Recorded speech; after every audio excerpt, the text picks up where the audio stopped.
আমাকে ভালোবাসার পর আর কিছুই আগের মতো থাকবে না তোমার। যেমন হিরোশিমার পর আর কিছুই আগের মতো নেই উত্তর থেকে দক্ষিণ মেরু পর্যন্ত।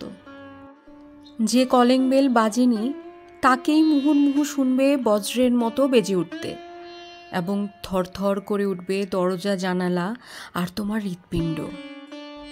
পর মুহূর্তেই তোমার ঝনঝন করে ওঠা এলোমেলো রক্ত ঠান্ডা হয়ে যাবে। যেমন ৭১ দরজায় বুটের অদ্ভুত শব্দে নিথর নিস্তব্ধ হয়ে যেত ঢাকা শহরের জনগণ। আমাকে ভালোবাসার পর আর কিছুই আগের মতো থাকবে না তোমার। রাস্তায় নেমেই দেখবে বিপরীত দিক থেকে আসা প্রতিটি রিকশায় ছুটে আসছি আমি, আর তোমাকে পেরিয়ে চলে যাচ্ছি এদিক সেদিক।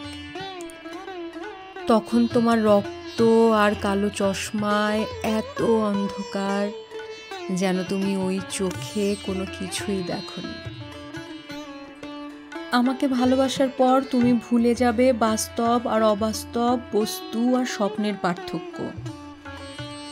সিঁড়ি ভেবে পা রাখবে স্বপ্নের চূড়োতে, ঘাস ভেবে দু পা ছড়িয়ে বসবে অবাস্তবে, লাল টুকটুকে ফুল ভেবে খোপায় গুছবে গুচ্ছ গুচ্ছ স্বপ্ন। না খোলা শাওয়ারের নিচে ১২ই ডিসেম্বর থেকে তুমি অনন্তকাল দাঁড়িয়ে থাকবে এই ভেবে যে তোমার চুলে, ত্বকে, ওষ্ঠে, গ্রীবায় অজস্র ধারায় ঝরছে বোদলেয়ারের আশ্চর্য মেঘদল। আমাকে ভালোবাসার পর আর কিছুই আগের মতো থাকবে না তোমার।